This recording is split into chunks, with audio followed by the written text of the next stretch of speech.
Hello and welcome again to this particular session. तो बेटे branch account की हमने शुरुआत करी थी। हमने देखा था कि ब्रांचेस की बेसिकली दो ब्रॉड क्लासिफिकेशंस होती हैं। एक तो जैसा मैंने बताया था इनलैंड ब्रांचेस और दूसरा मैंने कहा था फॉरेन ब्रांचेस। लास्ट सेशन में फिर हमने देखा था कि जो डिपेंडेंट ब्रांचेस होती हैं उसको भी जो डोमेस्टिक ब्रांचेस होती हैं उसको भी हम दो पार्ट में बेसिकली डिवाइड करते हैं।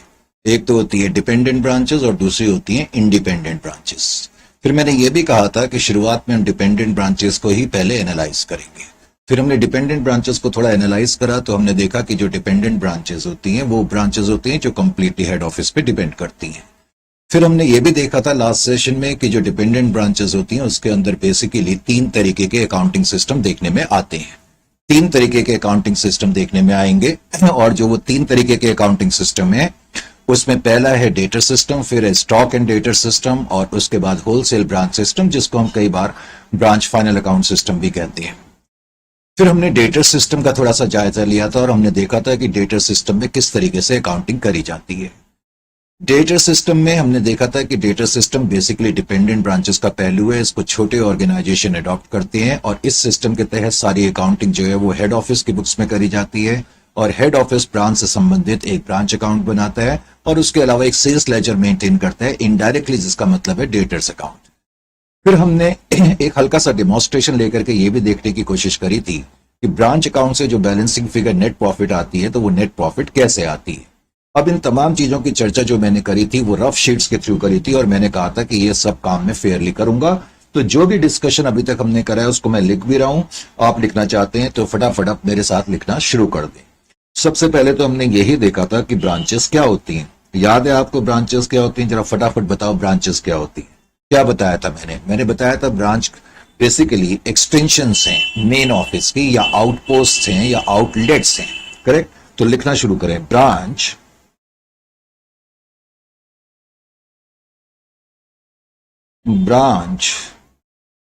simply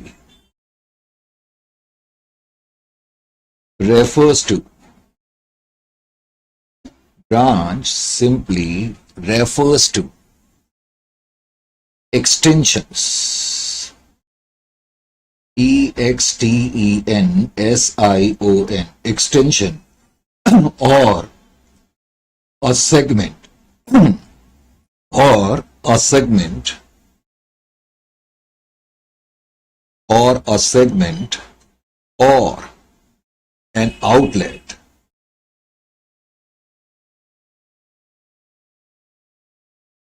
of main office. और मेन ऑफिस का बेसिकली मतलब क्या है? मेन ऑफिस, मेन ऑफिस का मतलब हेड ऑफिस से है। तो ब्रांचेस क्या हैं? बेसिकली एक्सटेंशंस हैं या सेगमेंट हैं या आउटपोस्ट हैं या आउटलेट्स हैं मेन ऑफिस की, यानी कि हेड ऑफिस की। और आगे ये भी लिख लो, and generally situated, and generally situated. Basically ये सिचुएटेड कहां होती है? क्या उसी जगह पर होती हैं जहां हेड ऑफिस है या उससे अलग होती हैं? Generally situated in a different geographical area, in a different geographical area। तो सिंपल वर्ड्स में ब्रांचेस क्या हैं? ये सेगमेंट हैं या एक्सटेंशंस हैं हेड ऑफिस का। करेक्ट। और जनरली ये ऐसे ज्योग्राफिकल टेरिटरी में होती हैं जो हेड ऑफिस से अलग होती हैं। Suppose head office city x में है तो जनरली ब्रांचेस सिटी वाई में होंगी या जेड में होंगी। उसके बाद हमने ये भी देखा था कि ब्रांच अकाउंटिंग का बेसिकली मतलब क्या है। मैंने बताया था कि ब्रांच अकाउंट का सिंपल वर्ड्स में मतलब है कि हम ब्रांचेस की जो परफॉर्मेंस है उनको ट्रैक करना चाहते हैं, उनको एसेस करना चाहते हैं। Branch accounting, branch accounting simply refers to a system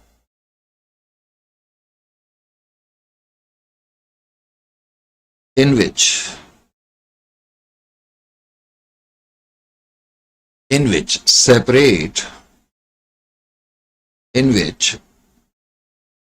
separate accounts are prepared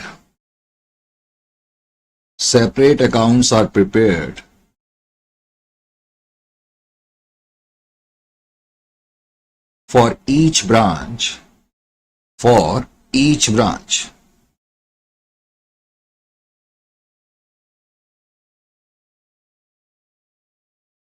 to track the performances का मतलब है कि उनका ऑपरेशनल रिजल्ट कैसा रहा।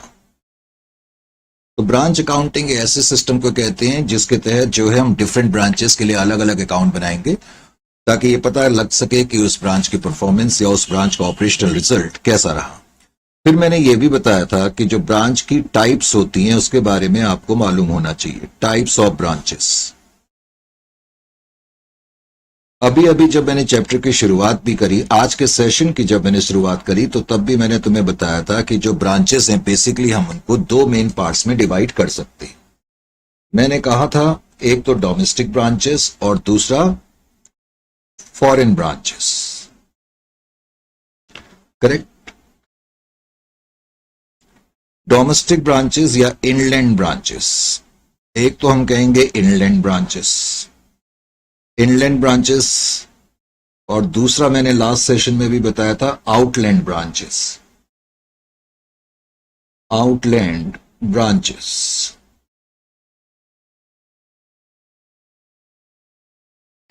फिर मैंने यह भी बताया था कि जो इनलैंड ब्रांचेस होती हैं उसको हम डोमेस्टिक ब्रांच भी कहते हैं। क्या कहते हैं? डोमेस्टिक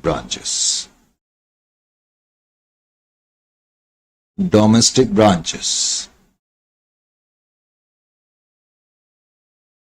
और जाहिर है कि जो आउटलैंड ब्रांचेस हैं उनको हम फॉरेन ब्रांचेस कहते हैं।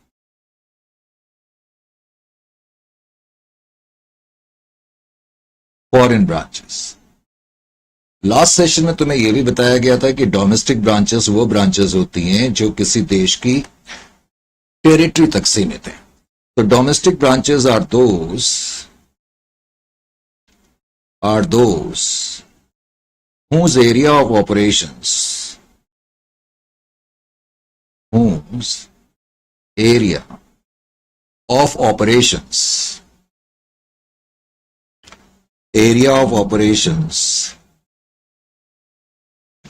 is confined का मतलब होता है सीमित, is confined to the domestic territory,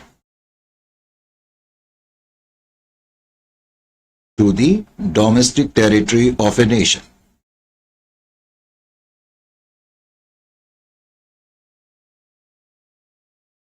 तो ऐसी ब्रांचेस जिनके एरिया ऑफ ऑपरेशन किसी देश की घरेलू सीमाओं तक सीमित हैं उनको हम डोमेस्टिक ब्रांचेस कहेंगे। और जाहिर है कि फॉरेन ब्रांचेस कौन सी ब्रांचेस होंगी मुझे बताने की जरूरत नहीं, जिनके एरिया ऑफ ऑपरेशन जो है वो किसी देश की सीमाओं के बाहर है। आर दोज that are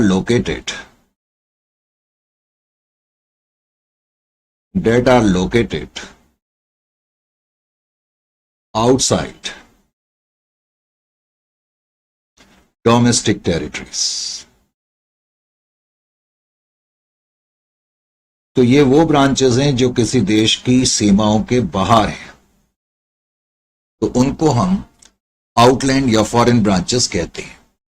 अब मैंने कहा था पहले हम चर्चा करेंगे बेसिकली डोमेस्टिक ब्रांचेस की। अब डोमेस्टिक ब्रांचेस के अंदर, जिसको हम इनलैंड ब्रांचेस भी कहते हैं, मैंने ये बताया था कि basically domestic branches two types की होती। डोमेस्टिक ब्रांचेस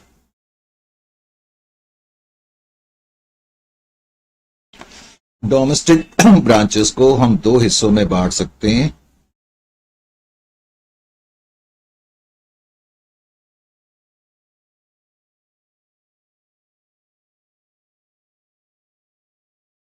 एक तो dependent branches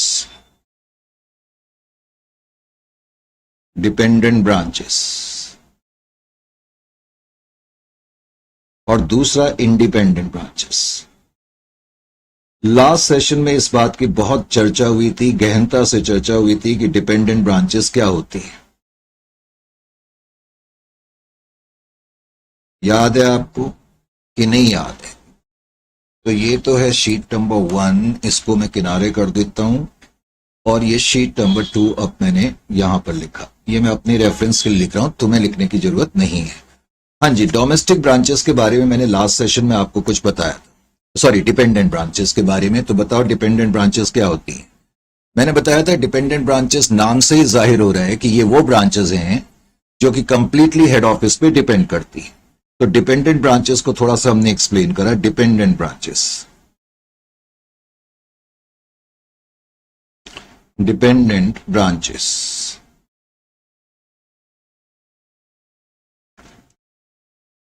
4.1। Dependent branches, as the name suggests, जैसा कि नाम से ही पता लग रहा है, as the name suggests,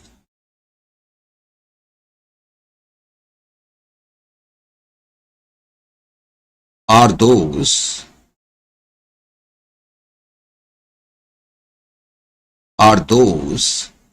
that are completely dependent upon head office, that are completely depend upon head office, जो कि कंप्लीटली हेड ऑफिस पे डिपेंड करती है। HO, head office. Last session में मैंने इस बारे में भी बताया था कि कंप्लीट डिपेंडेंस का बेसिकली मतलब क्या है। Complete dependence, complete dependence here signifies, complete dependence क्या शो करता है, क्या रिफ्लेक्ट करता है? मैंने कहा ब्रांचेस कंप्लीटली हेड ऑफिस पे डिपेंड करती हैं। इसका क्या मतलब है? लास्ट सेशन में मैंने बताया था कि ब्रांच से रिलेटेड जितने भी मेजर पॉलिसी डिसीजंस होंगे वो हेड ऑफिस के हाथ में होंगे। तो कंप्लीट डिपेंडेंस का बेसिकली मतलब क्या हो गया? Uh, all the major policy decisions, all the major decisions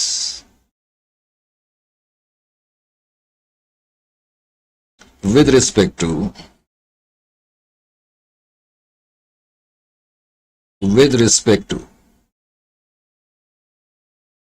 operational functions,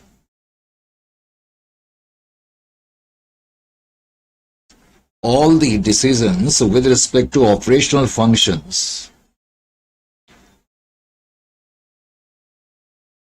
shall vest in the hands of the head office. तो ऑपरेशनल फंक्शन से रिलेटेड जितने भी मेजर डिसीजंस होंगे वो सारे हेड ऑफिस के हाथ में वेस्ट करेंगे, रहेंगे, in the hands of the head office. फिर मैंने क्या बताया था कि जितने भी गुड्स होंगे वो सारे के सारे डिपेंडेंट ब्रांचेस के तहत हेड ऑफिस ब्रांच को सप्लाई करेगा। B, all the goods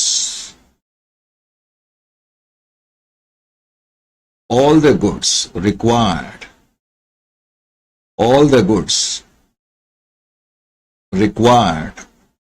by branch, all the goods required by branch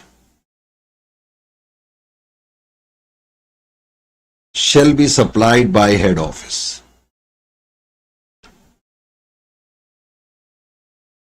Supplied by head office. इसका मतलब है ब्रांच अपनी तरफ से कोई भी गुड्स नहीं खरीद सकती है। फिर मैंने यह भी बताया था कि ब्रांच के संबंध में जितने भी खर्चे होंगे उसके लिए कैश हेड ऑफिस भेजेगा।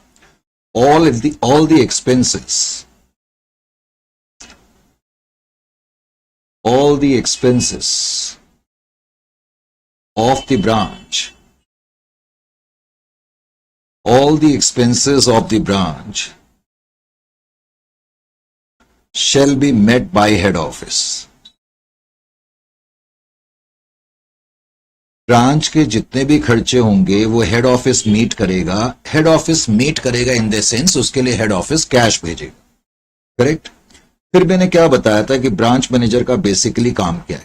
ब्रांच मैनेजर का बेसिकली काम ये है कि जो भी उसको इंस्ट्रक्शंस दी जा रही हैं, जो भी उसको पॉलिसीज फॉरवर्ड करी जा रही हैं, उनको वो अच्छी तरह से एग्जीक्यूट करे, ज्यादा से ज्यादा सेल करे, ज्यादा से ज्यादा कैश कलेक्ट करे और हेड ऑफिस को भेजे।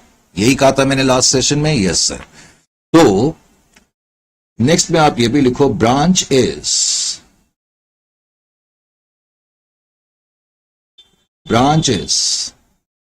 simply expected to execute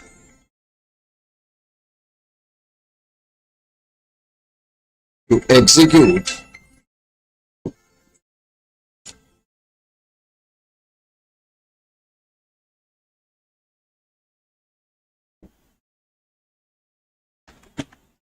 is to execute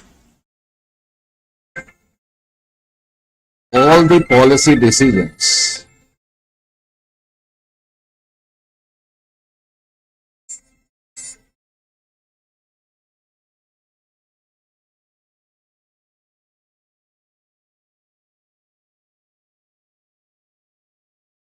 just hold on।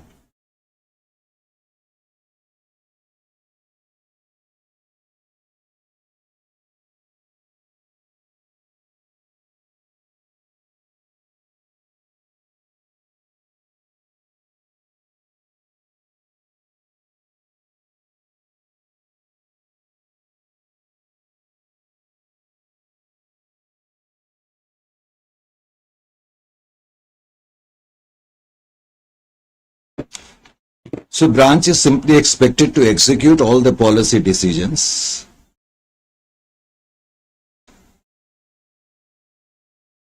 of the head office to the best of their ability,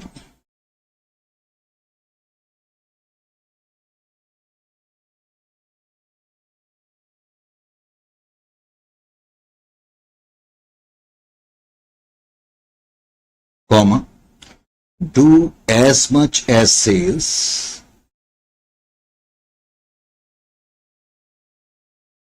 ज्यादा से ज्यादा सेल्स करे, as much as sales, comma, collect cash and remit the same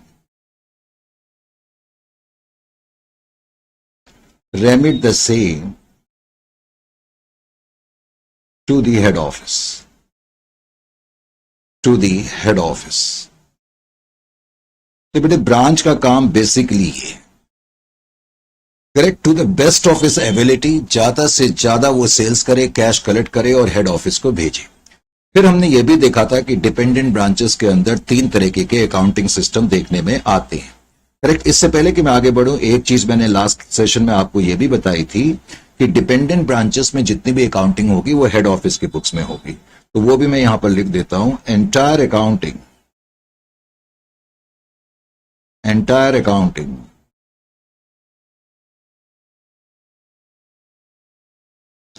with respect to branch,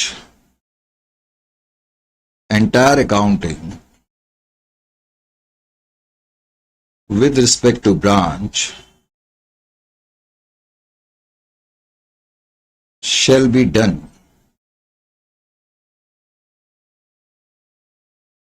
in the books of head office,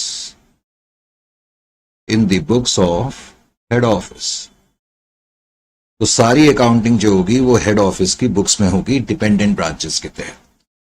फिर हमने ये भी देखा था कि डिपेंडेंट ब्रांचेस के अंदर जो अकाउंटिंग सिस्टम्स होते हैं, अकाउंटिंग सिस्टम्स,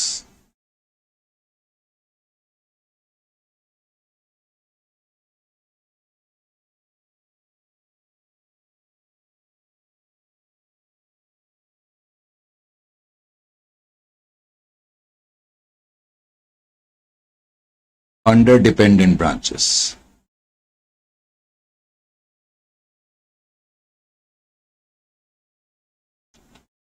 लास्ट सेशन में इस बात की चर्चा हुई थी कि डिपेंडेंट ब्रांचेस के अंदर जो अकाउंटिंग सिस्टम्स होते हैं, बेसिकली 3 तरीके के अकाउंटिंग सिस्टम देखने में आते हैं। एक तो है डेटर सिस्टम,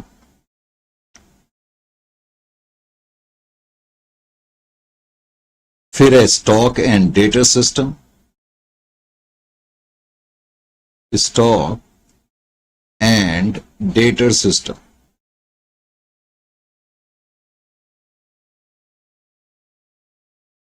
और उसके अलावा मैंने बताया था wholesale branch system,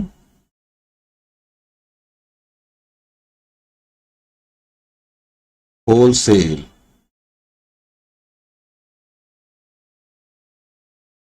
branch system.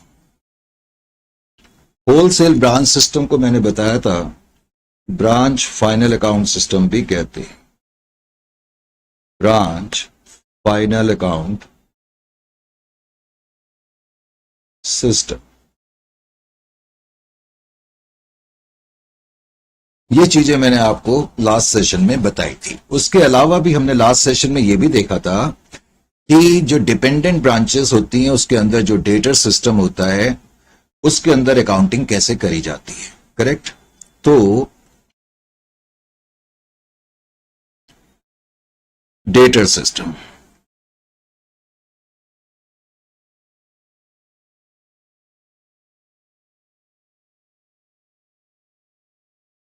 सबसे पहले तो मैंने यह बताया था कि जो डेटर सिस्टम है वो बेसिकली क्या है। Debtor system is also a part of dependent branches, is a part of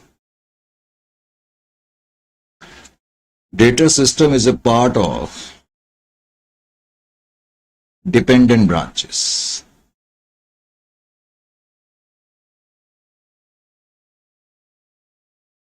फिर मैंने क्या बताया था कि कौन से ऑर्गेनाइजेशन इस सिस्टम को अडॉप्ट करते हैं, बड़े ऑर्गेनाइजेशन या छोटे ऑर्गेनाइजेशन। इज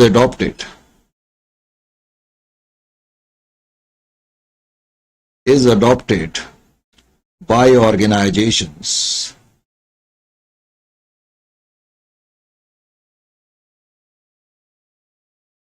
ऐसे सिस्टम इसके अडॉप्ट करते हैं जिनका स्केल ऑफ ऑपरेशन जो है वो थोड़ा छोटा होता है।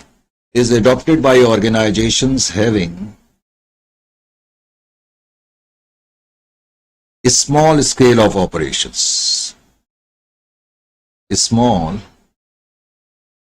Scale of operations.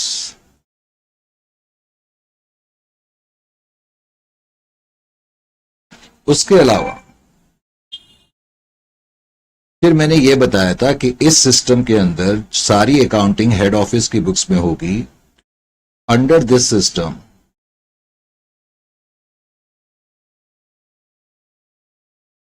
Comma accounting is done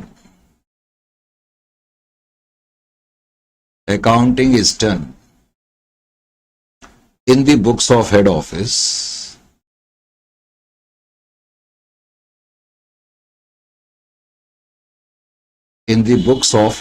सारी अकाउंटिंग हेड ऑफिस की बुक्स में होगी।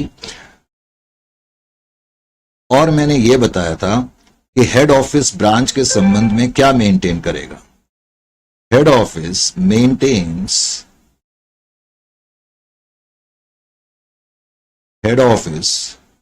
maintains a branch account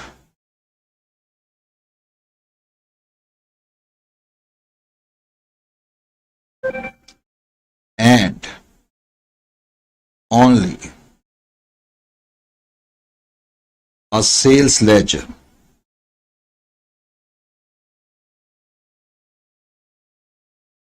head office branch के संबंध में एक तो ब्रांच अकाउंट मेंटेन करता है और एक सेल्स लेजर मेंटेन करता है। और सेल्स लेजर का मैंने मतलब बताया था, सेल्स लेजर का मतलब है accounts of credit customer, accounts of credit customers. तो इसीलिए हम कहते हैं कि हेड ऑफिस ब्रांच से रिलेटेड एक तो ब्रांच अकाउंट बनाता है और डेटर्स अकाउंट बनाता है। Correct. Because head office branch से रिलेटेड केवल ब्रांच अकाउंट बना रहा है और डेटर्स अकाउंट बना रहा है, इसका मतलब ये हो गया कि ये कंप्लीट अकाउंटिंग सिस्टम नहीं है. It is not a proper complete accounting system.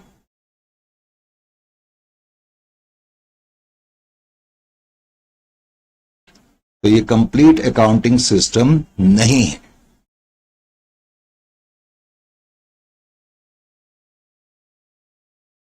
फिर हमने ये देखा था कि इस डेटर सिस्टम के अंदर हम अकाउंटिंग किस तरीके से करेंगे. Accounting under debtor system.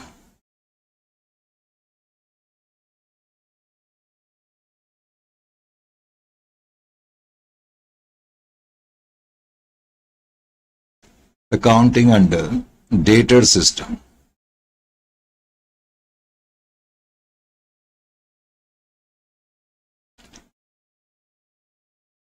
Debtor system में अकाउंटिंग करने के लिए मैंने कहा था कि सबसे पहले तो हम in the books of head office में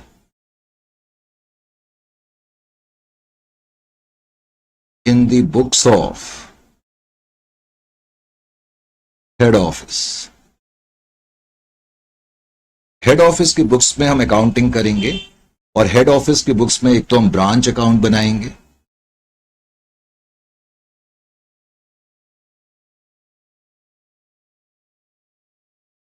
मैंने कहा था कि ब्रांच अकाउंट बनाना कोई मुश्किल काम नहीं है, हालांकि एक दो पॉइंट्स का हमें थोड़ा ख्याल करना पड़ता है. ब्रांच अकाउंट हम किस तरीके से बनाएंगे, जैसा कि मैंने बताया था, ब्रांच के पास शुरुआत में जो भी बैलेंसेस ब्रॉट डाउन होंगे उनको हम यहां लिखेंगे टू बैलेंस ब्रॉट डाउन.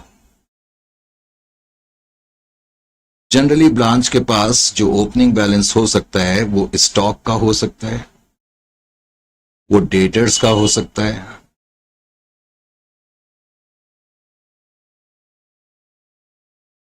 उसके अलावा साल के अंत में ब्रांच के पास कुछ क्लोजिंग बैलेंस बच सकते हैं. तो ब्रांच के पास जो बैलेंसेस बच जाएंगे उसको हम बैलेंस कैरी डाउन के रूप में लिखेंगे. अधिकतर हम देखेंगे कि ब्रांच के पास जो बैलेंस बच रहा है वो स्टॉक का और डेटर्स का.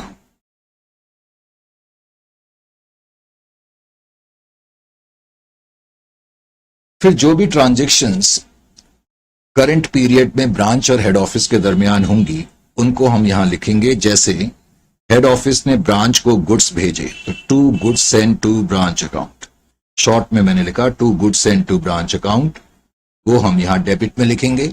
एंट्री होगी branch account debit to goods send to branch account. अगर हेड ऑफिस ने ब्रांच को खर्चों के लिए कैश भेजा है टू कैश, तो एंट्री होगी branch account debit to cash. यानी कि जब भी हेड ऑफिस ब्रांच को कुछ देगा या भेजेगा तो वो हम डेबिट साइड में लिखेंगे. फिर अगर हेड ऑफिस को ब्रांच से कुछ प्राप्त होगा, हासिल होगा, रिसीव होगा, तो हेड ऑफिस उसको ब्रांच अकाउंट की क्रेडिट साइड में लिखेंगे. मैंने बताया था कि हम एक टर्म यूज करेंगे रेमिटेंसेस. मैंने यह भी बताया था कि रेमिटेंसेस के दो पहलू होंगे, एक तो कैश सेल्स और दूसरा कैश फ्रॉम डेटर्स.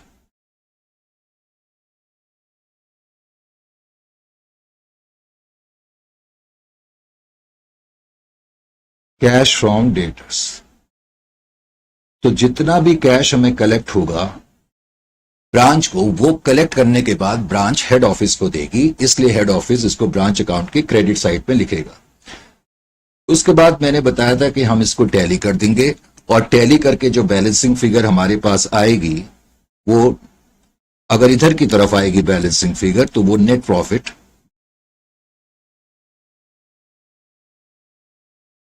माना जाता है. लास्ट सेशन में मैंने ये प्रूव भी करने की कोशिश करी थी कि ये नेट प्रॉफिट कैसे निकलता है. उसके अलावा मैंने ये भी तुम्हें बताया था कि हेड ऑफिस की बुक्स में हमें डेटर्स अकाउंट भी बनाना पड़ता है.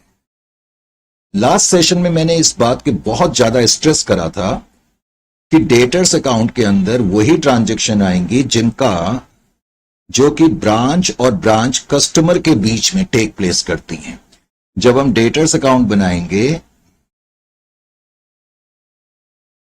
तो हमें ध्यान ये रखना होगा, ओपनिंग बैलेंस तो खैर हमें लिखना ही पड़ेगा। अगर डेटर्स का ओपनिंग बैलेंस है और मैं डेटर्स अकाउंट बना रहा हूं तो उसमें तो ओपनिंग बैलेंस लिखना ही पड़ता है। मैंने ये बताया था कि अगर हम क्रेडिट में सामान बेचेंगे तो ये ट्रांजैक्शन बेसिकली ब्रांच और ब्रांच कस्टमर के बीच में है, तो इसलिए ये ट्रांजैक्शन सिर्फ और सिर्फ डेटर्स में ही आएगी। इसी तरीके से हमने जो सामान बेचा, अगर डेटर्स उसमें से कुछ रिटर्न कर देते हैं जिसको हम सेल्स रिटर्न कहते हैं, तो सेल्स रिटर्न जो हैं वो हम क्रेडिट में लिखेंगे।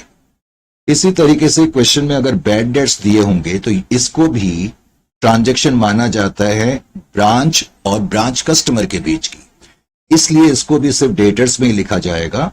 इसी तरीके से अगर हमने अपने कस्टमर्स को कुछ डिस्काउंट दिया है, it is considered as a transaction between branch and branch customers, तो इसलिए ये सिर्फ और सिर्फ यहीं पर आएगी।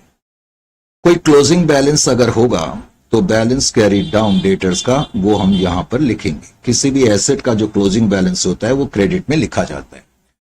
फिर जो हमें ब्रांच डेटर से कैश मिलेगा, एक तो हम उसको यहां पर लिखते हैं कैश रिसीट फ्रॉम डेटर्स, सिर्फ कैश लिखना ही काफी है, चलो मैं पूरा ही लिख देता हूं, कैश फ्रॉम डेटर्स। डेटर से जो कैश मिलता है, एक तो ये ट्रांजैक्शन ब्रांच और ब्रांच कस्टमर के बीच में भी है, लेकिन ब्रांच डेटर से कैश को रिसीव करने के बाद हेड ऑफिस को भेज देती है, इसलिए हम इसको ब्रांच अकाउंट में भी लिखते हैं रेमिटेंसेस के अंदर। तो इस तरह हमें साथ साथ डेटर्स अकाउंट भी बनाना पड़ता है। लास्ट सेशन में मैंने यहां तक चर्चा करी थी और मैंने कहा था कि हम इसको लिख करके करेंगे। अब हम एक क्वेश्चन करने की कोशिश करेंगे। अब क्वेश्चन हम अभी करते हैं, लेकिन थोड़ा सा आपको 2 मिनट का इंतजार करना पड़ेगा, तब तक आप इसको अच्छी तरह से लिख लें। तो फिर मैं नोट्स आपके सामने रख देता हूं। ये अब जो नोट्स हमने आपको सप्लाई करे हुए हैं वो नोट्स आप निकाल लें। ये देखें, ये ब्रांच अकाउंटिंग है और ये नोट्स आप देख रहे हैं कितने भारी भरकम नोट्स हमने बनाए हुए हैं। ठीक है, इसका मतलब ये है कि तकरीबन 100-150 क्वेश्चंस इसमें हैं और एमसीक्यूज भी हमने इसमें इंक्लूड करे हुए हैं। जितने भी पास्ट ईयर के क्वेश्चंस हैं, मॉड्यूल के क्वेश्चंस हैं और आरटीपीस के क्वेश्चंस हैं और रिसेंट एग्जामिनेशन का जो लेटेस्ट से लेटेस्ट एग्जामिनेशन हुआ है वो हमने कवर करे हुए हैं। तो अब इस स्टडी मॉड्यूल की जो हमने भेजा है, इसको करने के बाद आपको कुछ भी करने की जरूरत नहीं है, ये कहने की जरूरत नहीं है, लेकिन फिर भी आप करना चाहें तो कर सकते हैं। लेकिन आप देखेंगे कि वो सारे क्वेश्चन हमने इसमें कवर करे हुए हैं। तो अभी सेशन खत्म नहीं करा है मैंने, पहले तो ये ध्यान रखें, सेशन अभी खत्म नहीं करा है, इसको अभी हम जारी रखेंगे। लेकिन अभी हम जब जारी रखेंगे तो 5 मिनट के रेस्ट के बाद करेंगे। ठीक है, थोड़ा सा। So welcome again to the session. And बेटा बीच में एक्चुअली आपको लग रहा होगा थोड़ा सा, ये बीच में ब्रेक लेने के 2 कारण थे। एक तो बच्चों के पेपर चल रहे हैं, तो बच्चों का अगर कोई कॉल आ जाता है तो मैं बिल्कुल डिले नहीं करता बच्चों से बात करते समय। तो 1-2 दिन के या 1-2 सेशन की प्रॉब्लम है, उसके बाद पेपर्स खत्म हो जाएंगे, इसलिए फिर कोई चिंता की बात नहीं है। तो अब आपको डेटर्स अकाउंट में लास्ट सेशन तक हमने जितना भी काम करा था वो सारा मैंने लिखा भी दिया है। अब हम क्वेश्चन की शुरुआत करते हैं। अब ये जो नोट्स मैंने भारी भरकम आपको दिए हुए हैं ना, आप पहले तो ये नोट्स देखें और ये नोट्स में जो सेक्शन 1 है, ठीक है, सेक्शन 1 डिफरेंट सेक्शंस हैं। ये 1.1 क्वेश्चन है, 1.1 क्वेश्चन को आप निकालें। 1.1 का मतलब है सेक्शन 1 का पहला क्वेश्चन। ठीक है, तो इस क्वेश्चन से अब शुरुआत करते हैं। तो क्योंकि काफी भारी भरकम नोट्स है, चलो पहले तो मैं अभी आपके सामने ये क्वेश्चन पढ़ूं और फिर हम आगे की चर्चा करेंगे। तो कहता है mister 007 of city X, just मैं थोड़ा सा माइक ठीक कर लूं, has a branch at city Y. तो पहले तो mister 007 of city X has a branch at city Y and goods are supplied to the branch at cost. The expenses of the branch are paid from head office. Branch के तमाम expenses head office pay करता है। Branch keeps a sales ledger and debtors ledger only. Sales ledger and debtors ledger वैसे लिखा हुआ है, इसका मतलब एक ही चीज है। From the following information supplied by the branch, prepare branch account and branch debtors account in the books of the head office. तो हेड ऑफिस के बुक्स पे हमने एक तो ब्रांच अकाउंट बनाना है और डेटर्स अकाउंट बनाना है, तो इसका मतलब ये डेटर सिस्टम का क्वेश्चन है। अब कुछ इन्फॉर्मेशन आपको दी गई है, ओपनिंग स्टॉक है, क्लोजिंग स्टॉक है, क्रेडिट सेल्स है, कैश सेल्स है, रिसिप्ट फ्रॉम डेटर्स है, सन्ड्री डेटर्स है ईयर के एंड में, और गुड्स भेजे गए आप 30,000 रुपए के, और ये जो लाइन दी है ना, goods in transit from head office on 31 मार्च 2022 3,600, इसका क्या मतलब है और इसका क्या करेंगे ये मैं भी खुद ही बताऊंगा। Expenses paid by the head office for the branch is 10,400। अब इससे पहले कि हम आगे बढ़े, मैं जरा पहले एक रफ शीट ले लूं और रफ शीट में ये पॉइंट मैं आपको एक्सप्लेन कर दूं थोड़ा सा। मैं रफ शीट जरा देख रहा हूं कोई पड़ी हो। गुड्स इन ट्रांजिट के बारे में जो इंफॉर्मेशन है पहले मैं थोड़ा सा ये एक्सप्लेन कर दूं।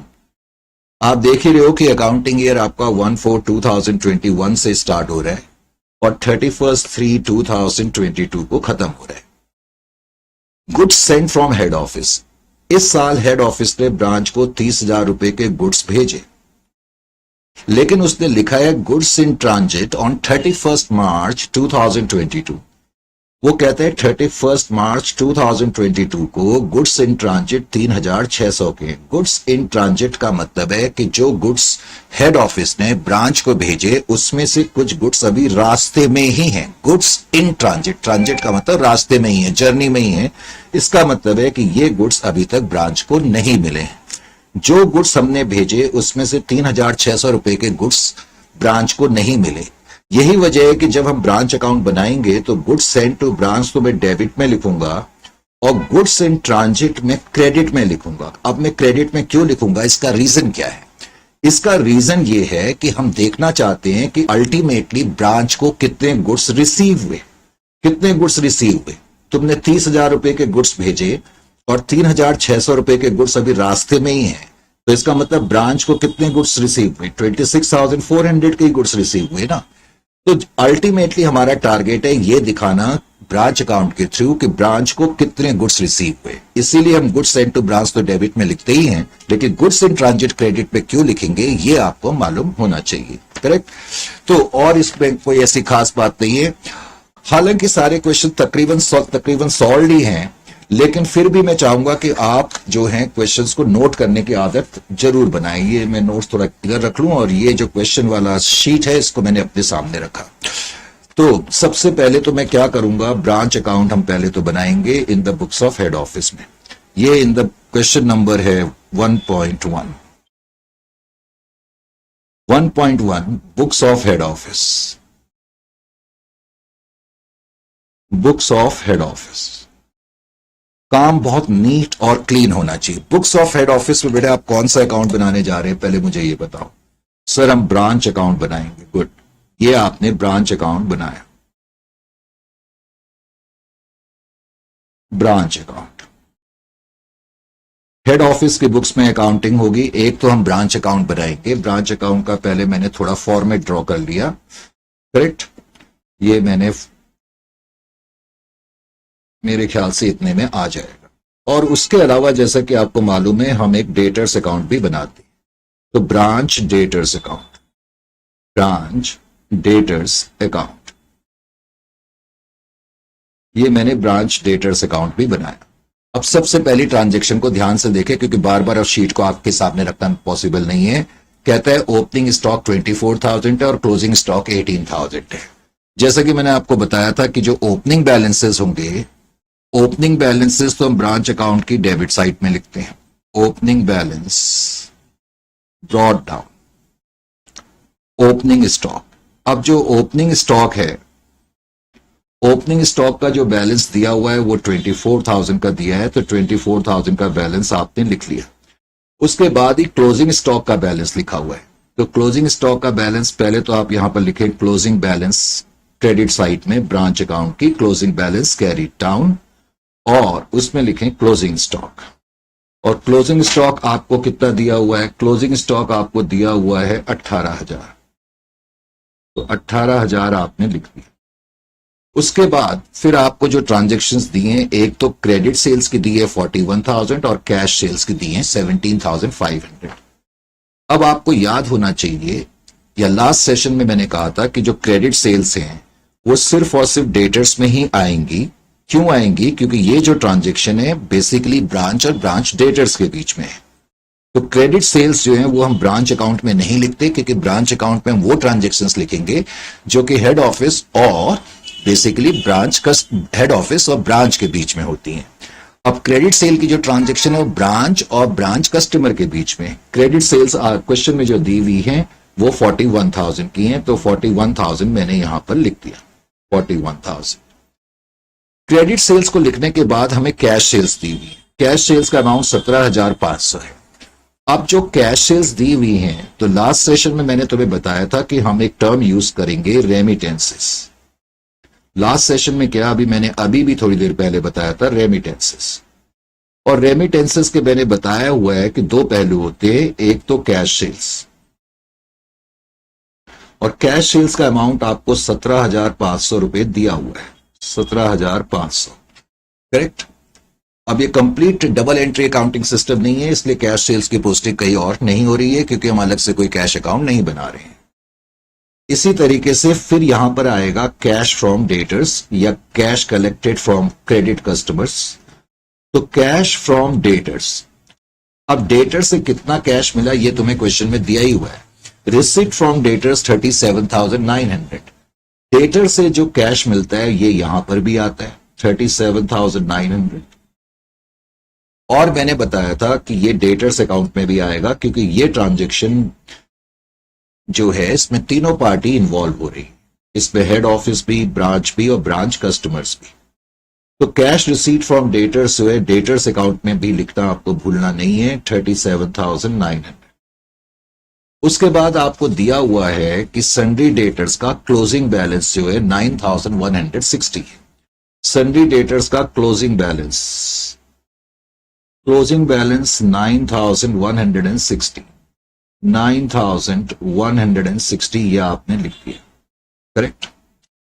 उसके बाद तुम्हें लिखा हुआ है कि goods send from head office, head office ने ब्रांच को इस साल गुड्स भेजे, goods send to branch account, और गुड्स हेड ऑफिस ने ब्रांच को जो भेजे वो 30,000 रुपए के भेजे। और उसके बाद ही लिखा हुआ है goods in transit. Goods in transit हम ऑपोजिट साइड में लिखते हैं, ऑपोजिट साइड में इसलिए लिखते हैं क्योंकि गुड्स इन ट्रांजिट का मतलब है वो गुड्स जो हेड ऑफिस ने ब्रांच को भेजे, जो कि इस साल के अकाउंटिंग ईयर के खत्म होने तक ब्रांच को अभी तक नहीं मिले हैं, जो रास्ते में ही हैं, ट्रांजिट पे हैं, जर्नी में हैं। ऑपोजिट साइड पे लिखने की वजह मैंने अभी तुमको बताई, इसका मतलब है कि जो गुड्स हमने भेजे उसमें से इतने गुड्स नहीं मिले, तो इन दोनों का जो डिफरेंस है वो ये बता रहा है कि ब्रांच को इतने गुड्स रिसीव हुए।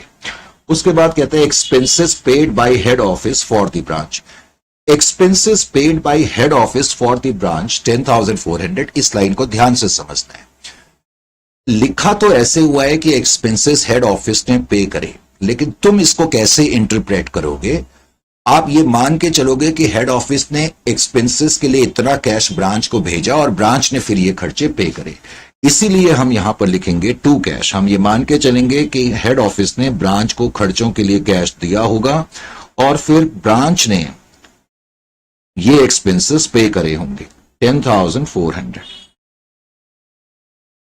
लास्ट क्लास में भी मैंने तुम्हें एक बात बताई थी, जब भी हम ब्रांच अकाउंट को टैली करेंगे तो हमें एक चीज की श्योरिटी करनी है। किस चीज की श्योरिटी करनी है कि डेटर से रिलेटेड तीनों आइटम्स ब्रांच अकाउंट में मौजूद होने चाहिए। वो तीन आइटम कौन कौन से हैं, एक तो क्लोजिंग बैलेंस है, कैश रिसीव्ड फ्रॉम डेटर्स और ओपनिंग बैलेंस है। अगर ये तीनों आइटम मौजूद है तब तो मैं डायरेक्टली बैलेंस कर सकता हूं, लेकिन इस क्वेश्चन में ओपनिंग बैलेंस मौजूद नहीं है, तो इसका मतलब मुझे ओपनिंग डेटर्स पता करने पड़ेंगे। ओपनिंग डेटर्स मिसिंग फिगर है, तो ओपनिंग डेटर्स का बैलेंस कैसे पता लगेगा, इसके लिए तुम्हें कुछ करने की जरूरत नहीं है। सबसे पहले तो जब मैंने क्लोजिंग बैलेंस डेटर्स का यहां पर लिखा, क्लोजिंग बैलेंस ऑफ डेटर्स, तो आपको यह ध्यान रखना है कि आप डेटर्स अकाउंट भी बना रहे हैं तो क्लोजिंग बैलेंस डेटर्स का डेटर्स अकाउंट में लिखना भूलना नहीं है। 9,160, करेक्ट। हाँ, तो अब मैं बता रहा था कि ब्रांच अकाउंट को टैली करने से पहले यह चेक कर लेना जरूरी है कि डेटर से related closing balance, cash receipt from debtors और ओपनिंग डेटर्स, ये तीनों आइटम मौजूद होने चाहिए, तभी आप इसको टैली करोगे। अब जो आपका मिसिंग आइटम है वो आप इसको बैलेंस करके निकाल सकते हैं। अब अगर मैं इसको बैलेंस करूंगा 37,900 प्लस 9,160 और उसमें से मैं माइनस करूं 41,000, तो बैलेंसिंग फिगर आपकी आ जाएगी 606060। ये आपकी ओपनिंग बैलेंस की फिगर आ गई, यानी कि ओपनिंग बैलेंस डेटर्स का इतना रहा होगा। अब जो ओपनिंग बैलेंस है, इस बैलेंस को आप यहां पर लिखोगे 6060। समझ में आ गया? अब आपके पास डेटर से रिलेटेड सारी चीजें मौजूद हैं। अब आप इसको बैलेंस करेंगे।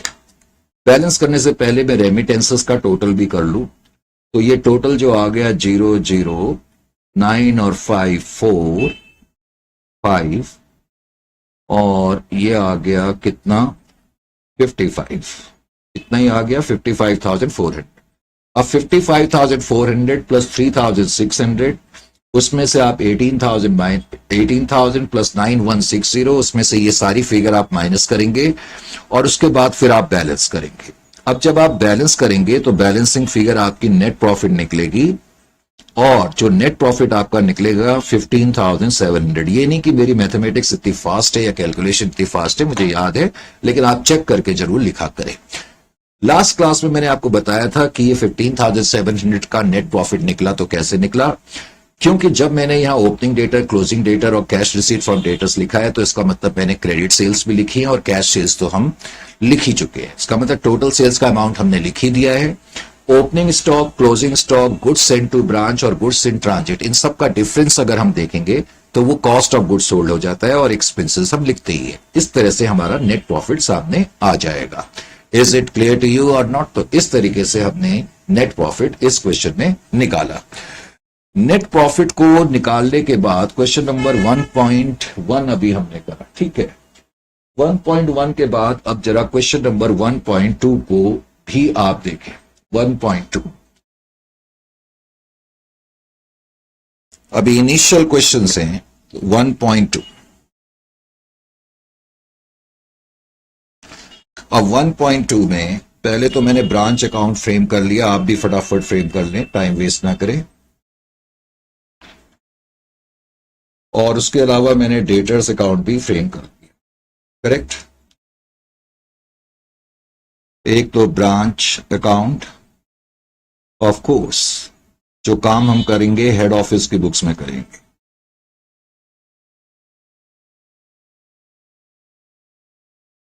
Branch accounts, branch debtors account.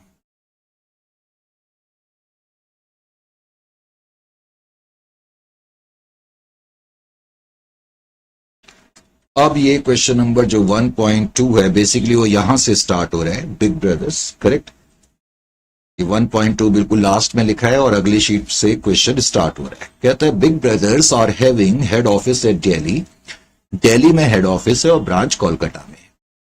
Following are the transactions of the head office with respect to branch for the year ended 31st of December 2020.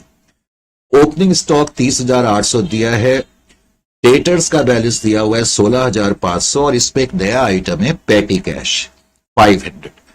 ये तो तुम्हें बिगनिंग के बैलेंसेस दिए हैं। और फिर ट्रांजेक्शन्स क्या है कि इस साल हेड ऑफिस ने ब्रांच को गुड सप्लाई करे 1,51,200 रुपए के, और रेमिटेंसेस का अमाउंट तुम्हें दिया ही हुआ है, कैश सेल्स इतने की हैं। रियलाइजेशन ऑफ डेट्स का मतलब है कि डेटर से इतना कैश मिला। उसके अलावा फिर ये तुम्हें अमाउंट सेंट टू ब्रांच, इसका मतलब हेड ऑफिस ने ब्रांच को सैलरी के लिए इतना दिया, रेंट के लिए इतना दिया, पेटी कैश के लिए इतना कैश दिया।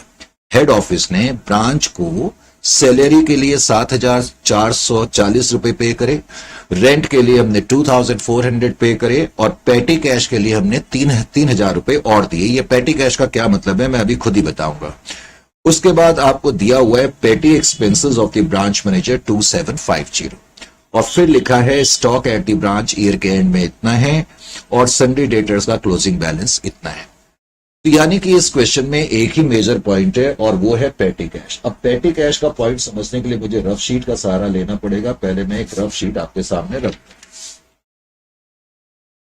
पेटी कैश का पहले तो मतलब क्या है, आपने इससे पहले के लेवल पे पेटी कैश बुक बनाई हुई है, याद आया आपको? पेटी कैश बुक होती थी। पेटी कैश का मतलब पेटी कैश बुक में जो छोटे मोटे खर्चे होते हैं उनको निपटने के लिए हम जो कैश रखते हैं उसको पेटी कैश बोलते हैं, करेक्ट। जैसे चाय पानी का खर्चा है, कोई कस्टमर आया उसके एंटरटेनमेंट में हमें कुछ कोल्ड ड्रिंक पिलाने हैं, चाय पिलानी है, स्नैक्स खिलाने हैं, ये पेटी नेचर के खर्चे हैं, रेवेन्यू स्टैंप का खर्चा है, करेक्ट पेन का खर्चा है, पेंसिल का खर्चा है, ये सब पेटी कैश बुक पे रिकॉर्ड करे जाते हैं। जब मैंने इस चैप्टर की स्टार्टिंग करी तो मैंने तुम्हें बताया था कि ब्रांच से रिलेटेड जितने भी खर्चे होंगे, ब्रांच से रिलेटेड जितने भी खर्चे होंगे उसके लिए कैश हमेशा हेड ऑफिस भेजता है, इसमें कोई डाउट नहीं है।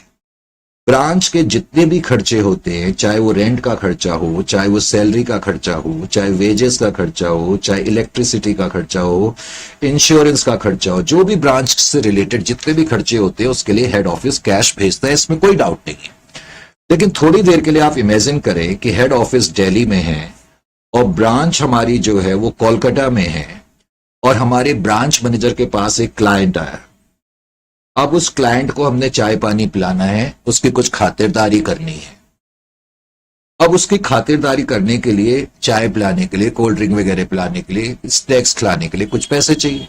तो क्या ब्रांच हेड ऑफिस को पहले फोन करेगी कि एक क्लाइंट हमारे यहाँ आया हुआ है, उसकी खातिरदारी का कुछ खर्चा करना है, प्लीज जल्दी से हमें इतना कैश ट्रांसफर करो? ऐसा तो नहीं हो सकता। इसका मतलब क्या होता है, एक जनरल पॉलिसी क्या अपनाई जाती है कि हेड ऑफिस ब्रांच के पास ब्रांच के जो छोटे मोटे नेचर के खर्चे होते हैं, छोटे खर्चे जो होते हैं, करेक्ट, जिसको हम पेटी बोलते हैं, पेटी का मतलब ही है छोटा सा, नानू सा, जो छोटे मोटे नेचर के खर्चे होते हैं, उन खर्चों को निपटने के लिए हेड ऑफिस ब्रांच के पास कुछ पेटी कैश रखता है। तो पेटी कैश बेसिकली रियल अकाउंट है, एसेट है। पहले तो आपको यह मालूम होना चाहिए, जो पेटी कैश का बैलेंस ब्रांच के पास होता है वो पहले तो एसेट है।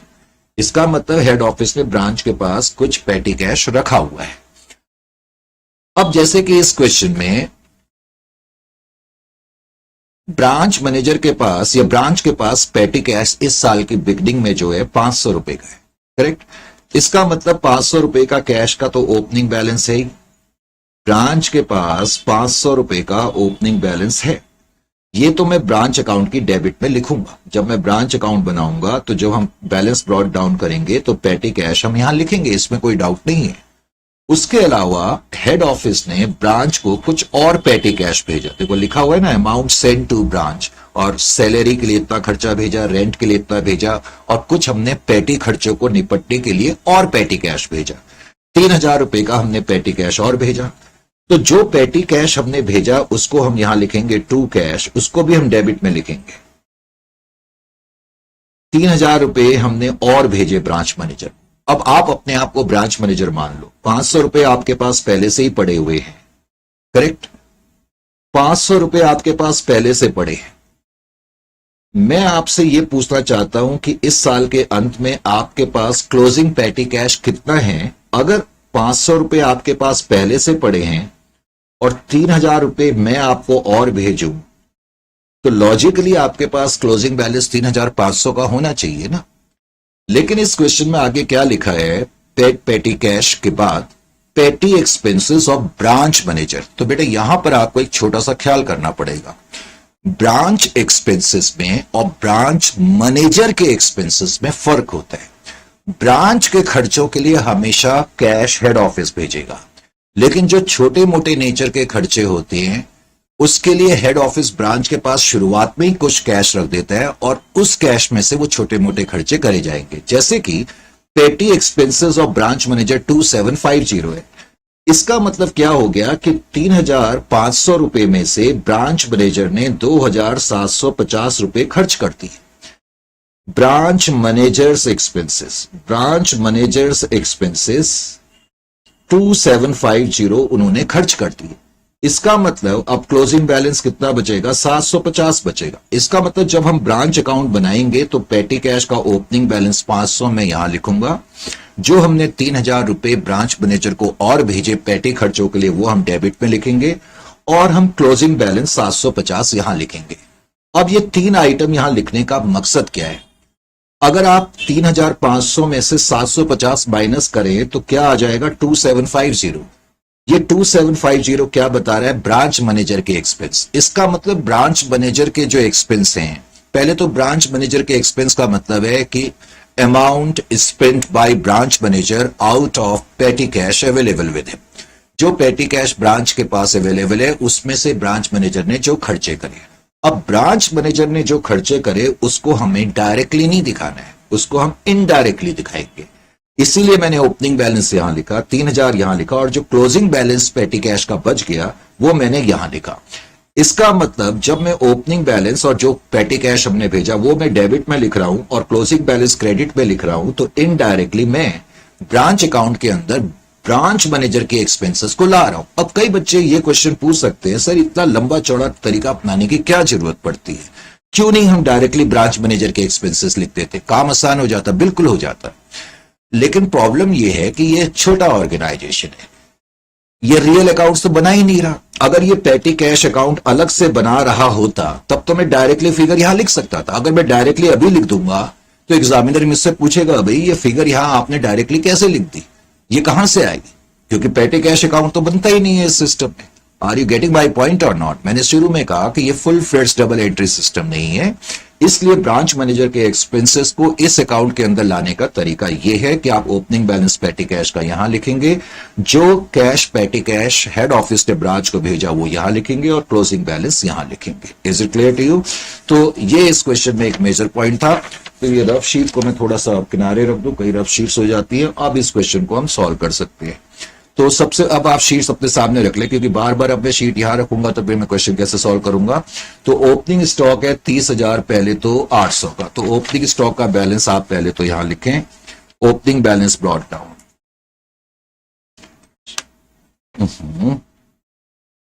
इस शीट्स को एडजस्ट करना भी बड़ा प्रॉब्लम है। ओपनिंग बैलेंस, तो आपने पहले तो ओपनिंग बैलेंसेस ब्रॉट डाउन लिखा, ओपनिंग बैलेंस ब्रॉट डाउन। अब ओपनिंग बैलेंस जो ओपनिंग स्टॉक है पहले तो आप उसको लिखें, ओपनिंग स्टॉक। ओपनिंग स्टॉक कितने हैं? 30,800 रुपए, तो 30,800 आप पहले तो यहां पर लिख दें,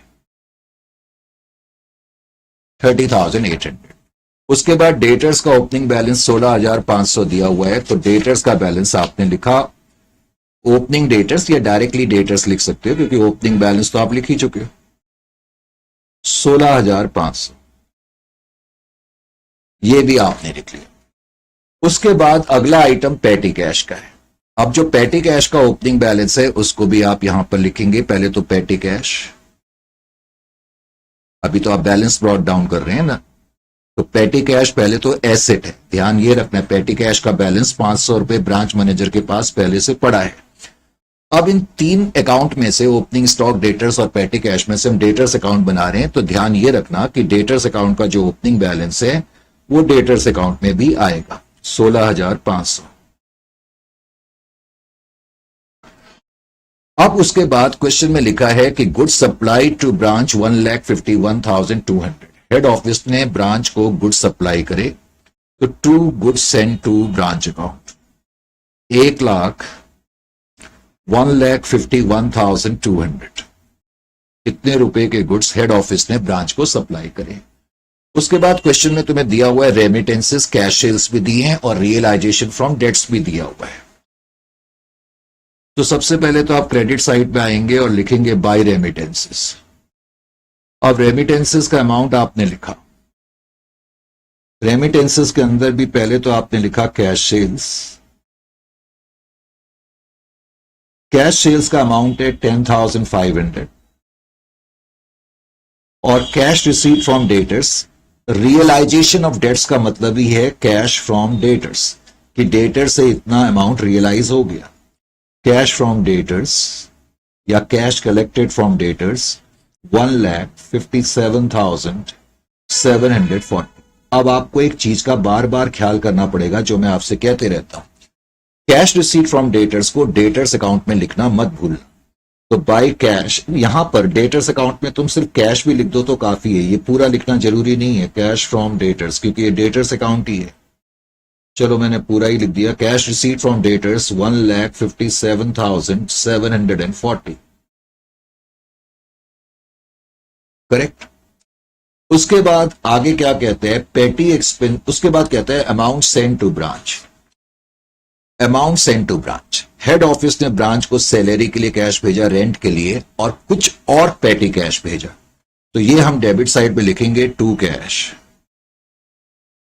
हेड ऑफिस ने ब्रांच को कैश भेजा किस किस चीज के लिए, एक तो सैलरी के लिए भेजा, सैलरी के लिए कितना भेजा, 7,440 भेजा। रेंट के लिए कितना भेजा, रेंट के लिए 2,400 का भेजा।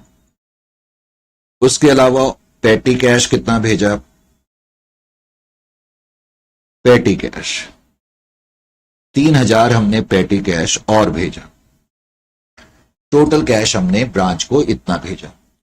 फिर उसके बाद उसने लिखा हुआ है पेटी एक्सपेंसेस ऑफ ब्रांच मैनेजर, जो मैं तुम्हें पॉइंट बताने की कोशिश कर रहा था। अब हम यहां पर लिखेंगे बैलेंस कैरी डाउन।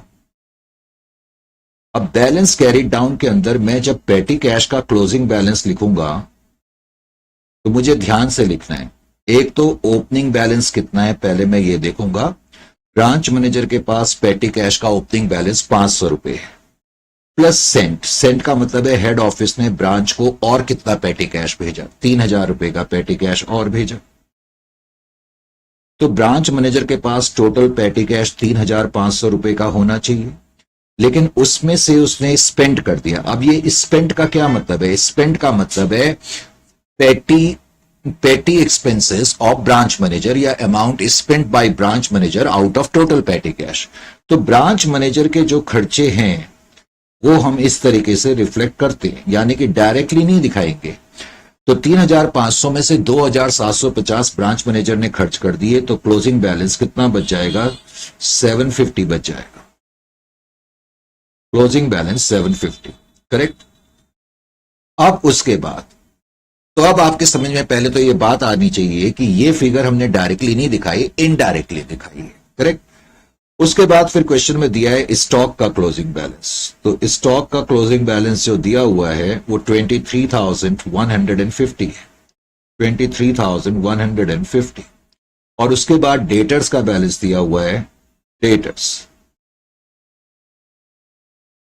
का बैलेंस 50,460 का है, 50,460 है। तो 50,460 रुपए का बैलेंस है। अब मैं आपसे कई बार कह चुका हूं, जब हम इस अकाउंट को टैली करेंगे, लेकिन टैली करने से पहले मैं डेटर्स का क्लोजिंग बैलेंस भी लिख लूं। क्लोजिंग बैलेंस डेटर्स का डेटर्स अकाउंट में लिखना जरूरी है, 50,460।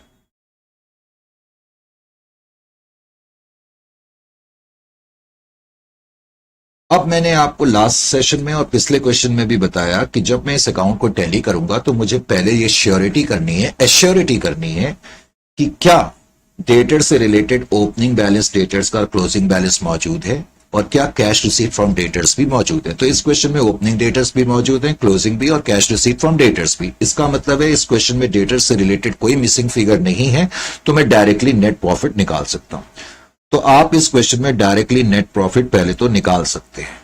आप डायरेक्टली बैलेंस करेंगे, बैलेंस करके आपकी बैलेंसिंग फिगर 30,760 रुपए आ जाएगी, 30,760 आ जाएगी। लेकिन आप चेक करके करना, करेक्ट। वैसे तो इस क्वेश्चन में अब डेटर्स अकाउंट की जरूरत ही नहीं थी क्योंकि ये तीनों चीजें मौजूद हैं, लेकिन फिर भी आप डेटर्स अकाउंट हमेशा बनाएंगे। वैसे जो बैलेंसिंग फिगर आपकी निकलेगी, बताओ क्या निकलेगी, सर क्रेडिट सेल्स निकलेगी। गुड, क्योंकि ओपनिंग डेटर्स हैं, क्लोजिंग डेटर्स है, कैश रिसीट फ्रॉम डेटर्स है, तो बैलेंसिंग फिगर ये क्रेडिट सेल्स निकलेगी। वो एक अलग मैटर है कि उसका यूज अब हमारे लिए नहीं है, क्योंकि क्रेडिट सेल्स ऑलरेडी इस अकाउंट के अंदर इनडायरेक्ट तरीके से आ जाती है। तो इस तरीके से हम इस क्वेश्चन को करेंगे। Is it clear to you? 1,91,700 की फिगर को आप लिखेंगे। यहां तक किसी तरह की कोई प्रॉब्लम नहीं सर, बिल्कुल कोई प्रॉब्लम नहीं आई, मजा आ गया। मजा आ गया तो बहुत ही अच्छी बात है। इसी बात पे फिर हम 1.3 क्वेश्चन की तरफ बढ़ते हैं। 1.3 और 1.3 जो क्वेश्चन है,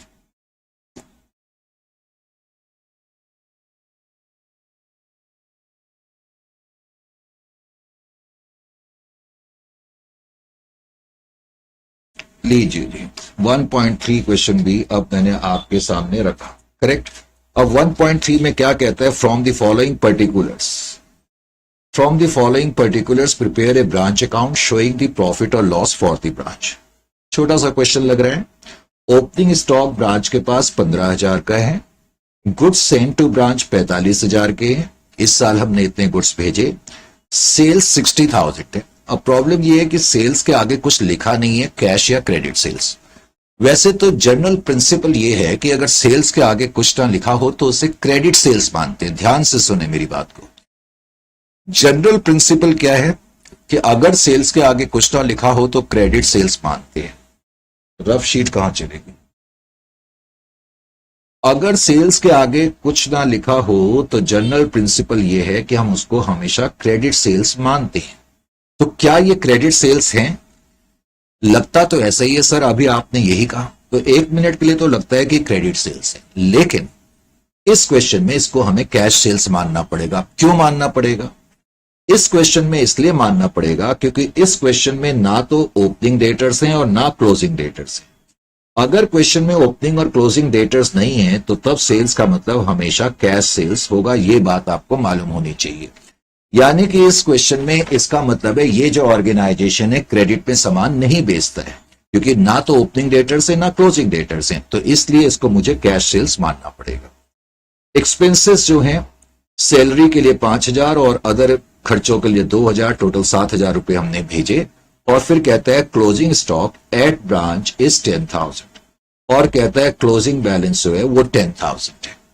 अब कहते हैं branch manager is entitled to a commission of 5% on the profits of the branch after charging such commission. अब इस लाइन का क्या मतलब है ये समझाने के लिए मुझे क्या करना पड़ेगा? सबसे पहले तो मैंने ब्रांच अकाउंट बनाया। इस क्वेश्चन में मुझे ब्रांच डेटर्स बनाने की जरूरत नहीं है। अब क्यों जरूरत नहीं है मुझे बताने की जरूरत नहीं है, क्योंकि डेटर से रिलेटेड कोई ट्रांजैक्शन नहीं है। Branch account, books of head office, वो भी आप लिखा करें। सबसे पहले तो जो ओपनिंग बैलेंस दिया हुआ है, ओपनिंग बैलेंस ब्रॉट डाउन, जो कि ओपनिंग स्टॉक के रूप में तुम्हें दिया हुआ है, जो कि 15,000 का है, वो आपने लिख दिया। फिर हेड ऑफिस ने ब्रांच को गुड्स भेजे और 45,000 रुपीज के गुड्स भेजे। फिर यहां पर हम एक टर्म लिखते हैं रेमिटेंसेस। ये मैं अब कई बारी आपको बता चुका हूं, रेमिटेंसेस। अब ये भी कई बारी आपको बताया जा चुका है कि रेमिटेंसेस के दो पहलू होते हैं, एक तो कैश सेल्स। इस क्वेश्चन में जो मैंने आपको बड़ी बात बताई वो ये कि ये जो कैश सेल्स में दी, ये जो सेल्स दी हुई है, इसको हमें कैश सेल्स मानना पड़ेगा। क्या रीजनिंग दी मैंने, क्यों मानना पड़ेगा? क्योंकि क्वेश्चन में ओपनिंग और क्लोजिंग डेटर्स नहीं है, इसलिए इसका मतलब ये सारी की सारी कैश सेल्स है। रेमिटेंसेस के दो पहलू होते हैं, कैश सेल्स और कैश फ्रॉम डेटर्स, लेकिन इस क्वेश्चन में कैश फ्रॉम डेटर्स हो ही नहीं सकता। क्यों नहीं हो सकता? क्योंकि हमारी कोई क्रेडिट ट्रांजैक्शन है ही नहीं, तो इसका मतलब रेमिटेंसेस का अमाउंट 60,000 है। उसके बाद फिर दिया हुआ है कि हेड ऑफिस ने ब्रांच को कैश भेजा, एक तो सैलरी के लिए, सैलरी के लिए 5,000 रुपए भेजे गए और अदर एक्सपेंसेस के लिए 2,000 भेजे गए, टोटल 7,000 रुपए का कैश भेजा गया। फिर तुम्हें क्लोजिंग बैलेंस दिया हुआ है, क्लोजिंग बैलेंस। अब जो क्लोजिंग बैलेंस दिया गया है वो स्टॉक का दिया है। स्टॉक का क्लोजिंग बैलेंस 10,000 है। अब इससे पहले कि मैं क्वेश्चन को आगे सॉल्व करूं, पहले आप ध्यान से मेरी बात को सुने। सपोज मैं आपसे पूछूं कि क्रेडिट साइड का टोटल कितना है। सर क्रेडिट साइड का टोटल 60 + 10 70,000 है, राइट। और मैं आपसे कहूं कि उसमें से आप 67,000 माइनस कर दो, 15 + 45 60 + 7, तो इस वक्त आपका नेट प्रॉफिट कितना आ रहा है? सर नेट प्रॉफिट ये जो अभी हमारे पास आ रहा है, ये नेट प्रॉफिट जो आ रहा है ये कितना आ रहा है? 3,000 आ रहा है। अब क्वेश्चन क्या कहता है? क्वेश्चन कहता है कि branch manager is entitled to a commission of 5%। Branch manager को हमने 5% कमीशन देना है, इसमें भी कोई प्रॉब्लम की बात नहीं है। तो ब्रांच मैनेजर को जो कमीशन देना है, हम यहां लिखेंगे branch managers commission, branch managers commission. Problem यह है कि ब्रांच मैनेजर को जो कमीशन देना है वो क्या कहता है, अब रफ शीट कहां चली गई, यहां है। अभी मेरा नेट प्रॉफिट 3000 का है। अब मैंने बताया कि ब्रांच मैनेजर को कमीशन देना है। अब ब्रांच मैनेजर को जो मैं कमीशन दूंगा 5% कमीशन तो देना है, लेकिन कौन से प्रॉफिट का देना है? ये जो नेट प्रॉफिट है ये तो बिफोर कमीशन है ना, ये नेट प्रॉफिट बिफोर कमीशन है। लेकिन वो क्या कह रहे हैं कि ब्रांच मैनेजर का कमीशन माइनस करने के बाद जो नेट प्रॉफिट आएगा उस नेट प्रॉफिट का इसको कमीशन देना है। यानी कि ब्रांच मैनेजर को कमीशन 5% हमने देना है इस नेट प्रॉफिट का, जो कि इसका कमीशन माइनस करने के बाद आएगा। अब प्रॉब्लम यह है कि मेरे पास ब्रांच मैनेजर का कमीशन है ही नहीं। अगर मेरे पास ब्रांच मैनेजर का कमीशन ही नहीं है, थोड़ी देर के लिए मैं ब्रांच मैनेजर का कमीशन एक्स मान, तो इसका मतलब नेट प्रॉफिट आफ्टर कमीशन कितना हो गया? नेट प्रॉफिट आफ्टर कमीशन जो हो जाएगा वो 3000 माइनस एक्स हो जाएगा। तो ब्रांच मैनेजर को जो कमीशन देना है वो इस प्रॉफिट का देना है, यानी कि 5% ऑफ 3000 माइनस एक्स, वो इसका देना है। तो ये कमीशन जो आएगा वो मैं यहां लिखूंगा और उसके बाद जो नेट प्रॉफिट आएगा वो आपका नेट प्रॉफिट माना जाएगा। तो कई बार क्वेश्चन ये कह देता है कि ब्रांच मैनेजर को कमीशन देना है, लेकिन नेट प्रॉफिट में से कमीशन माइनस कर करके जो प्रॉफिट आएगा उस पर परसेंटेज बेस होनी चाहिए। तो समस्या ये है कि मुझे इस क्वेश्चन में अब ब्रांच मैनेजर का कमीशन निकालना है। तो ब्रांच मैनेजर का कमीशन निकालने का तरीका मैंने अब आपको बताया। तो सपोज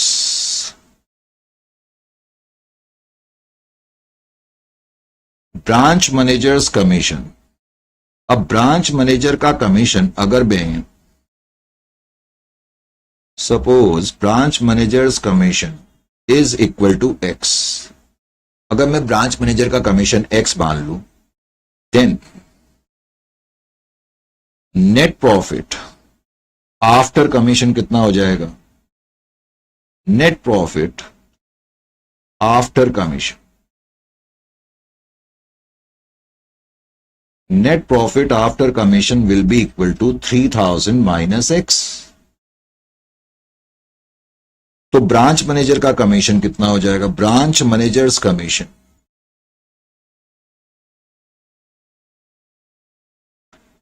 5% कमीशन हमने इसको देना है, तो 5% of 3000 minus x.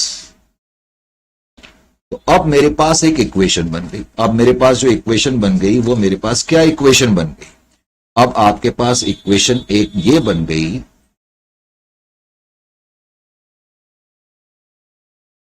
Branch manager का कमीशन आपने क्या मान के चल रहे हो? एक्स। तो इसका मतलब x is equal to 5% into 3000 minus x. यही तो हम कहेंगे, ब्रांच मैनेजर के कमीशन को मैंने एक्स माना है और ब्रांच मैनेजर का कमीशन ये है, इसका मतलब x is equal to this much. अब मैं क्या करूंगा, इसको सॉल्व करूंगा। अब मैंने इसको सॉल्व करा, तो सॉल्व करने के लिए मुझे क्या करना पड़ेगा? पहले तो मैं x is equal to 5 into 3000 कितना हो जाएगा? 15000 divided by 100 minus 5 into x 5x divided by 100। इससे मल्टीप्लाइड करा और इसको इससे मल्टीप्लाइड करा। 5 into 3 5000 divided by 100, 5 into x 5x divided by 100। अब मैं क्या करूंगा, इसको सॉल्व करूंगा। मैंने एलसीएम ले लिया, एलसीएम तो 100 आ जाएगा। तो 15000 माइनस 5x, 100 से 100 में कितने बार डिवीजन जाता है? 1 बार। 1 इंटू 15000 15000, 100 से 100 में कितने बार डिवीजन जाएगा? 1 बार। 1 इंटू 5x 5x। तो इसका मतलब सॉल्व करके ये क्या आ गया? x is equal to 15000 minus 5x by 100। अब तुम 100 को इधर की तरफ ले जाओ तो 100x is equal to 15000 minus 5x। Correct. अब ये भी x है, ये भी x है, तो इन दोनों ब्रदर को इकट्ठे कर लेते हैं। तो 100x, अब ये -5x है, ध्यान रखना, इसको तुम इक्वल टू की लेफ्ट साइड में ला रहे हो, तो ये +5x हो जाएगा। +5x is equal to 15,000, correct. तो 100x plus 5x is equal to 105x, which is equal to 15,000. अब आप x is equal to 15,000 divided by 105 कर देंगे, तो ये अप्रोक्सीमेटली, वैसे तो पॉइंट्स में आ रहा है लेकिन मैंने अप्रोक्सीमेटली लिख दिया 143। तो 143 आपका कमीशन आ जाएगा। क्या करा आपने, जो आपका नेट प्रॉफिट है, आपको मालूम है कि ये कमीशन से पहले का प्रॉफिट है, आपने ब्रांच मैनेजर का कमीशन x मान लिया और उसके बाद आपने ये इक्वेशन बना के सॉल्व कर लिया। तो अब मैं यहां पर क्या लिखूंगा, ब्रांच मैनेजर का कमीशन मुझे पता लग गया 143, तो इसका मतलब जो हमारा नेट प्रॉफिट है ब्रांच का आफ्टर कमीशन, और आफ्टर कमीशन जो प्रॉफिट होगा वही रियल प्रॉफिट होगा, नेट प्रॉफिट आफ्टर कमीशन। तो 3000 में से आप 143 माइनस कर दें, दैट इज 2857। इस तरीके से आप निकाल सकते हैं। अब बहुत से बच्चों को यह तरीका बड़ा लंबा लग रहा होगा कमीशन कंप्यूट करने का, मुझे मालूम है, तो आप चाहें तो एक शॉर्टकट तरीका भी अपना सकते हैं। शॉर्टकट तरीका कैसे अपनाएंगे, आप ऐसे भी कर सकते हैं। और देखो कमीशन क्या है, तुम्हें क्वेश्चन में क्या दिया है, कमीशन जो दिया हुआ है 5% of net profit after commission, यही दिया है ना कि ब्रांच मैनेजर को 5% कमीशन देना है उस प्रॉफिट का जो कि कमीशन माइनस करने के बाद, क्वेश्चन में यह दिया हुआ है। तो इसका मतलब सपोज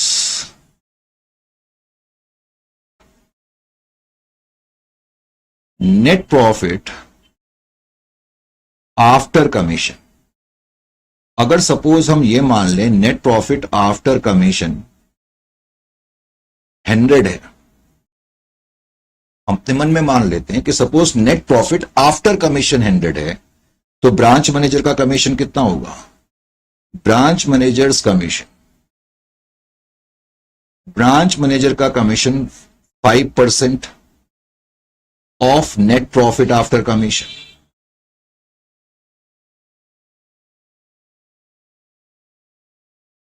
तो 5% ऑफ 100 डेट इज 5, तो ब्रांच मैनेजर का कमीशन 5 होगा।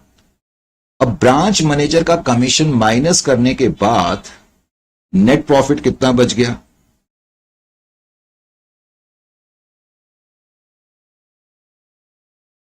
नेट प्रॉफिट आफ्टर कमीशन अगर मैं 100 मान लूं और ब्रांच मैनेजर का कमीशन कहता है 5% of net profit after commission 5 है, तो इसका मतलब नेट प्रॉफिट आफ्टर कमीशन कितना बच गया, sorry net profit before commission, आप नेट प्रॉफिट बिफोर कमीशन करते हैं। अगर नेट प्रॉफिट आफ्टर कमीशन 100 है, यानी कि इस नेट प्रॉफिट में से आपने 5 रुपए कमीशन दिया, तो नेट प्रॉफिट बिफोर कमीशन कितना रहा होगा, 105 रहा होगा ना। आपकी बात समझ में आ रही है मैं कहना क्या चाह रहा हूं, मैंने कहा नेट प्रॉफिट आफ्टर कमीशन 100 है, उसका कमीशन माइनस करने के बाद 100 है, और ब्रांच मैनेजर का कमीशन अगर 5 है, तो इसका मतलब कमीशन देने से पहले का नेट प्रॉफिट 105 रहा होगा। तो इसका मतलब नेट प्रॉफिट बिफोर कमीशन 105 है, तो कमीशन कितना बन रहा है, 5 बन रहा है।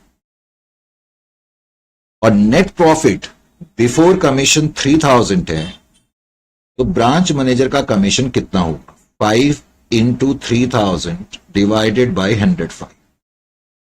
तो तुम इस तरह से भी कर सकते हो, तब भी ये 143 आ जाए, तब भी ये 143 आएगा। ये थोड़ा लॉजिकल तरीका है, इसमें बच्चों को थोड़ा सा कई बार लगता है कि ये शॉर्टकट तरीका है, तो जो भी आपको पसंद हो वो तरीका आप अपना सकते हो। ठीक है, नेक्स्ट सेशन में फिर आपसे मुलाकात करते हैं, तो till then it's good bye. ठीक है।